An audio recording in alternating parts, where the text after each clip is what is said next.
Eu falei que ia ler. Bom dia, meus irmãos, outra vez, para quem não viu. Eu terminei de ler hoje o livro de Marcos, do Evangelho de Marcos. Então eu falei que ia começar a ler o Evangelho de Lucas. Mas eu vou voltar, eu vou aqui, começando a Bíblia de novo, como eu estava lendo, eu vou vir no Neemias, que está na página 607.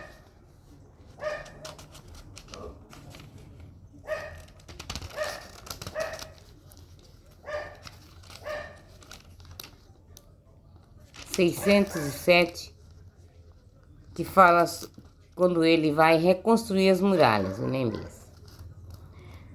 Então eu vou falar assim. Tristeza de Neemias pela sorte dos repatriados. Palavra de Neemias, filho de Ecalias. No mês do Casleu, no 20º ano, quando me encontrava na cidade de Susa, chegou Anani, um de meus irmãos, com alguns homens de Judá. Interroguei-o sobre os judeus repatriados que haviam sobrevivido ao cativeiro e sobre Jerusalém. Responderam: os sobreviventes do cativeiro, que estão lá na província, vivem em grande miséria e abatimento. As muralhas de Jerusalém estão em ruína e suas portas incendiadas. Ouvindo essas palavras, sentei-me, chorei, fiquei de luto vários dias, jejuando e rezando diante de Deus do céu. Eu disse: a Javé, Deus do céu, Deus grande e temível, que mantendes a aliança e a misericórdia para com aqueles que vos amam e observam vossos mandamentos. Que vossos ouvidos sejam atentos e vossos olhos abertos para ouvir a prece que vosso servo dia e noite, para ouvir a prece de vosso servo. Dia e noite eu vos sirvo em favor dos israelitas, vossos servos, e confesso os pecados que nós israelitas cometemos contra vós. Também eu e a casa de meu pai pecamos, procedemos muito mal para convosco, não observando os mandamentos, estatutos e normas que havias prescrito a Moisés, vosso servo. Lembrai-vos, porém, da palavra que confiaste a Moisés, vosso servo. Se fordes infiel, eu vos dispersarei entre as nações. Mas se voltardes a mim, observando os meus mandamentos e pondo-os em prática, mesmo que exilados se acharem nos confins do céu, de lá os reunirei e reconduzirei ao lugar que escolhi para nele fazer habitar meu nome. Eles, vossos servos e vossos povo que resgataste, por vosso grande poder e com vossa mão poderosa, Senhor, que vossos ouvidos estejam atentos à prece de vossos servos, à prece de vossos servos que desejam temer vosso nome. Concedei, vos suplico, o bom êxito a vosso servo e fazer ganhar a benevolência desse homem. Eu era, então, copeiro do rei. Ele era copeiro do rei. Eu vou ler mais um capítulo. Neemias vai a Jerusalém. No mês de Nissan, no 20º ano de Artaxerxes, estando diante dele o vinho, eu tomei e ofereci ao rei. E como antes eu nunca havia estado triste em sua presença, o rei me disse: por que estás com a fisionomia triste, que não estás doente? Certamente é teu coração que está aflito. Fiquei muito apreensivo e disse ao rei: viva o rei para sempre. Como meu rosto poderia não estar triste, quando está em ruínas a cidade onde estão os túmulos de meus pais e suas portas devoradas pelo fogo. E o rei me disse: então que desejas? Invoquei o Deus do céu e respondi ao rei: se é de agrado do rei se encontrei favor diante de teus olhos, envia-me ajudar a cidade santa onde jazem meus pais, a fim de que possas reconstruí-la.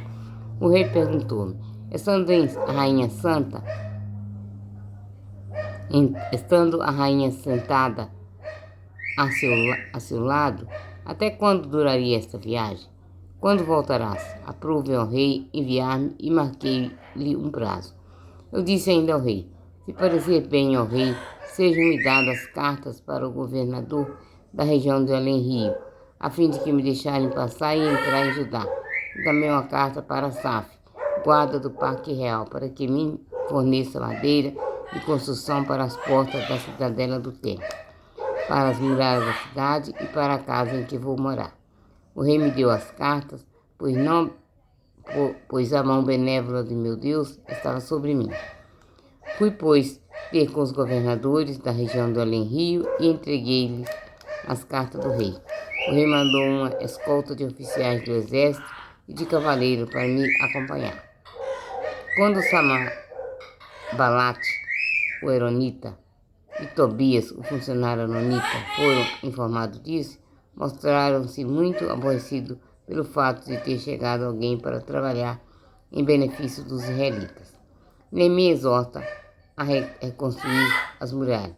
Chegando a Jerusalém, lá permaneci 3 dias, depois levaram-me de noite, acompanhado de alguns homens, sem ter revelado a ninguém o que meu Deus me havia inspirado fazer por Jerusalém, e sem ter contigo outro animal, senão minha própria montaria.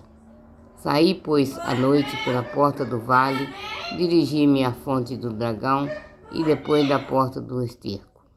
Inspecionei os muros de Jerusalém que estavam derrubados e cujas portas tinham sido incendiadas.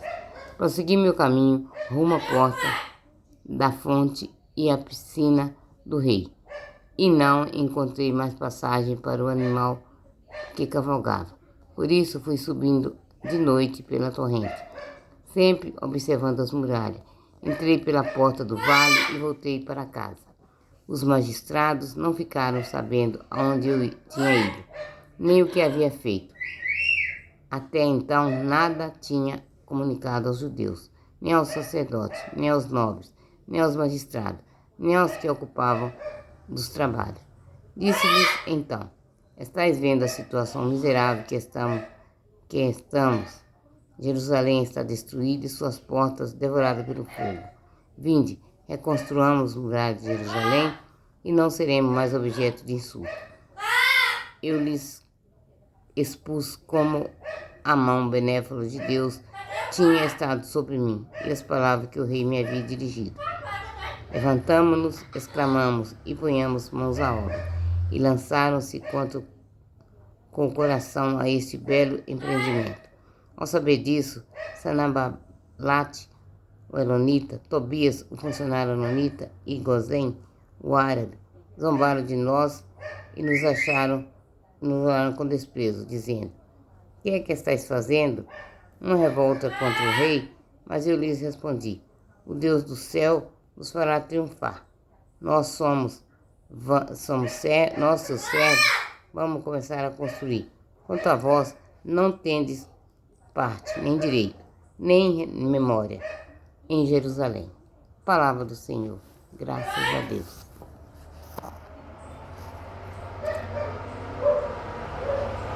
Eu vou ler Neemias, depois eu volto lá no Evangelho de Lucas. Prestem bem atenção nas leituras. Deus abençoe a todos.